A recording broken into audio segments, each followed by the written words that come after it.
Hi friends, welcome back to Ramya others trends. ಇವತ್ತಿನ recipe tomato gravy curry. ಈ recipe ಅಂತೂ ಅನ್ನಕ್ಕಾಗಿರ್ಬೋದು, ಚಪಾತಿಗೆ, ಪರೋಟ, ರೋಟಿ ಅಥವಾ ದೋಸೆ, ಸೆಟ್ ದೋಸೆಗಂತೂ ಇನ್ನೂ ತುಂಬ ಚೆನ್ನಾಗಿರುತ್ತೆ.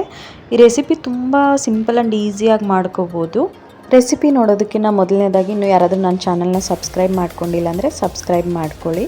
ಈಗ ಟೊಮೊಟೊ ಗ್ರೇವಿ ಕರಿಗೋಸ್ಕರ ನಾನು ಒಂದು ಕಡಾಯಿ ತೊಗೊಂಡ್ಬಿಟ್ಟು ಅದರಲ್ಲಿ ಒಂದು 4ರಿಂದ 5 ಟೇಬಲ್ ಸ್ಪೂನಷ್ಟು ಎಣ್ಣೆ ಹಾಕ್ಕೊಂಡಿದ್ದೀನಿ. ಅದಾದ ನಂತರ ಸ್ವಲ್ಪ ಕಡಲೆಬೇಳೆ, ಉದ್ದಿನಬೇಳೆ, ಸಾಸಿವೆ, ಜೀರಿಗೆ. ಅದಾದ ನಂತರ ನೋಡಿ ಒಂದೇ ಒಂದು ಹಸಿಮೆಣಸಿನ್ಕಾಯಿನ ಕಟ್ ಮಾಡಿ ಹಾಕ್ಕೊಂಡಿದ್ದೀನಿ. ಹಾಗೆ 2 ದಪ್ಪ ಈರುಳ್ಳಿ ಕಟ್ ಮಾಡ್ಕೊಂಬಿಟ್ಟು ಇದರಲ್ಲಿ ಹಾಕ್ಕೋಬೇಕು. ಚಿಕ್ಕ ಚಿಕ್ಕ ಪೀಸಸ್ ಆಗಿ ಕಟ್ ಮಾಡಿಕೊಂಡು ಹಾಕ್ಕೊಳ್ಳಿ. ಅದಾದ ನಂತರ ಸ್ವಲ್ಪ ಉಪ್ಪು, ಈರುಳ್ಳಿ ಫ್ರೈ ಆಗೋದಕ್ಕೋಸ್ಕರ ಸ್ವಲ್ಪ ಉಪ್ಪನ್ನು ಕೂಡ ಹಾಕ್ಕೊಂಬಿಟ್ಟು ನೀಟಾಗಿ ಕಲಿಸ್ಕೊಬೇಕಾಗುತ್ತೆ. ರೋಸ್ಟ್ ಆಗುತ್ತೆ ಬೇಗ, ಹಾಗಾಗಿ ಜೊತೆಗೆ ಒಂದೇ ಒಂದು ಒಣಮೆಣ್ಸಿನ್ಕಾಯಿ ಹಾಕ್ಕೋಬೇಕು.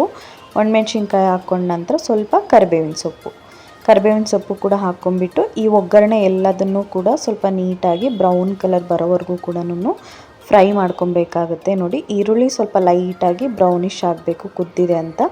ಅದಾದ ನಂತರ ಒಂದು ಅರ್ಧ ಟೇಬಲ್ ಸ್ಪೂನಷ್ಟು ಶುಂಠಿ ಬೆಳ್ಳುಳ್ಳಿ ಪೇಸ್ಟ್ ಹಾಕ್ಕೊತಾ ಇದ್ದೀನಿ. ಶುಂಠಿ ಬೆಳ್ಳುಳ್ಳಿ ಪೇಸ್ಟು ಕೂಡ ಹಾಕಿದ ನಂತರ ಅದು ಸ್ವಲ್ಪ ಹಸಿ ಸ್ಮೆಲ್ ಹೋಗೋವರೆಗೂ ಫ್ರೈ ಮಾಡ್ಕೊಬೇಕು. ಅದಾದ ನಂತರ ನಾನು 4ರಿಂದ 5 ಟೊಮೆಟೊನ, ಚೆನ್ನಾಗಿ ಹಣ್ಣಾಗಿರೋವಂಥ ಟೊಮೆಟೋಸ್ನ ಈ ಥರ ಉದ್ದ ಸ್ಲೈಸಸ್ ಆಗಿ ಕಟ್ ಮಾಡಿಕೊಂಡು ಹಾಕ್ಕೋಬೇಕು.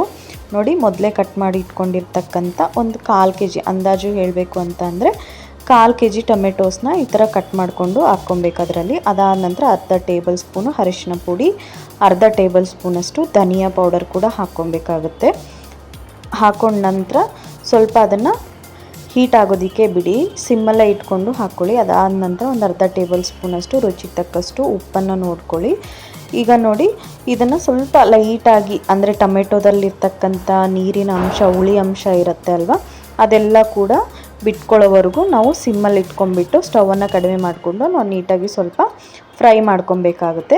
ಅದಾದ ನಂತರ ಇದು ಡ್ರೈ ಫ್ರೂಟ್ಸ್ ಪೌಡರ್ನ ಹಾಕಿದರೆ ತುಂಬ ಟೇಸ್ಟಿ ಬರುತ್ತೆ. ನಿಮ್ಮ ಹತ್ರ ಡ್ರೈ ಫ್ರೂಟ್ಸ್ ಪೌಡರ್ ಇಲ್ಲ ಅಂತ ಅಂದರೆ ಕಡಲೆ ಬೀಜ ಪುಡಿ ಅಥವಾ ಎಳ್ಳು ಪುಡಿ ಬರುತ್ತೆ ಅಲ್ವಾ, ಎಳ್ಳು ಪುಡಿ ಕೂಡ ಹಾಕ್ಕೋಬೋದು, ತುಂಬ ಟೇಸ್ಟಿಯಾಗಿರುತ್ತೆ. ಎಳ್ಳು ಪುಡಿ ಹಾಗೆ ಸ್ವಲ್ಪ ಖಾರದ ಪುಡಿ, ಉಪ್ಪು, ಅರಿಶಿನ ಕೂಡ ಮಿಕ್ಸ್ ಮಾಡಿಕೊಂಡು ಹಾಕ್ಕೋಬೇಕು. ಸಪ್ರೇಟಾಗಿ ಹಾಕ್ಕೊಂಡ್ರೆ, ನಾನು ಈಗ ಡ್ರೈ ಫ್ರೂಟ್ಸ್ ಪುಡಿ ಇರೋದ್ರಿಂದ ಡ್ರೈ ಫ್ರೂಟ್ಸ್ ಪುಡೀಲಿ ಸ್ವಲ್ಪ ನೀರನ್ನು ಹಾಕಿ ಕಲಿಸ್ಕೊಂಬಿಟ್ಟು ಹಾಕ್ಕೊಂಡಿದ್ದೀನಿ. ಇದು ಹೈ ಪ್ರೋಟೀನು ಹಾಗೆ ಹೆಲ್ತಿ ಕೂಡ ಹೌದು, ತುಂಬ ಟೇಸ್ಟಿಯಾಗೂ ಕೂಡ ಇರುತ್ತೆ. ನೋಡಿ, ಟ್ರೈ ಮಾಡಿ, ನೀವು ಕೂಡ ಟ್ರೈ ಮಾಡಿದರೆ ಗೊತ್ತಾಗುತ್ತೆ. ಈಗ ಇದರಲ್ಲಿ ನಿಮಗೆ ಎಷ್ಟು ಕ್ವಾಂಟಿಟಿ ಬೇಕು, ಅಂದರೆ ತೆಳುವಾಗಿ ಅನ್ನಕ್ಕೆ ಬೇಕು ಅಂದರೆ ಸ್ವಲ್ಪ ನೀರು ಜಾಸ್ತಿ ಹಾಕ್ಕೊಳ್ಳಿ. ಚಪಾತಿಗೆ ಅಥವಾ ದೋಸೆಗೆ ಈ ಥರ ಏನಾದರೂ ಆದರೆ ಸ್ವಲ್ಪ ಗಟ್ಟಿಯಾಗಿ ತಿಕ್ನೆಸ್ನ ನೋಡಿಕೊಂಡು ಹಾಕ್ಕೊಳ್ಳಿ. ನೋಡಿ, ಇದನ್ನು ಇಷ್ಟು ನೀರು ಹಾಕ್ಕೊಂಬಿಟ್ಟು ನಾನು ಲಿಡ್ ಕ್ಲೋಸ್ ಮಾಡಿಬಿಟ್ಟು ಒಂದು 10 ನಿಮಿಷ ಅಷ್ಟೊತ್ತು ನೀಟಾಗಿ ಕುದಿಸ್ಕೊಳ್ಳಿ. ಒಂದು ಸ್ವಲ್ಪ ಹೊತ್ತು, ಒಂದು 5 ನಿಮಿಷ ಲಿಡ್ ಓಪನ್ ಮಾಡಿ ಕುದಿಸ್ಕೊಳ್ಳಿ, ಒಂದು 5 ನಿಮಿಷ ಲಿಡ್ ಕ್ಲೋಸ್ ಮಾಡಿ ಕುದಿಸ್ಕೊಬೇಕು. ಅದಾದ ನಂತರ ಮೇಲೆಗಡೆ ಸ್ವಲ್ಪ 1 ಟೇಬಲ್ ಸ್ಪೂನಷ್ಟು ತುಪ್ಪ, ಅದಾದ ನಂತರ ಸ್ವಲ್ಪ ಕೊತ್ತಂಬರಿ ಸೊಪ್ಪನ್ನು ಕಟ್ ಮಾಡಿ ಮೇಲೆಗಡೆ ಹಾಕ್ಕೊಂಡ್ಬಿಟ್ರೆ ಮುಗೀತು, ನಮಗೆ ಟೊಮೆಟೊ ಗ್ರೇವಿ ರೆಡಿ ಆಗಿಬಿಡುತ್ತೆ.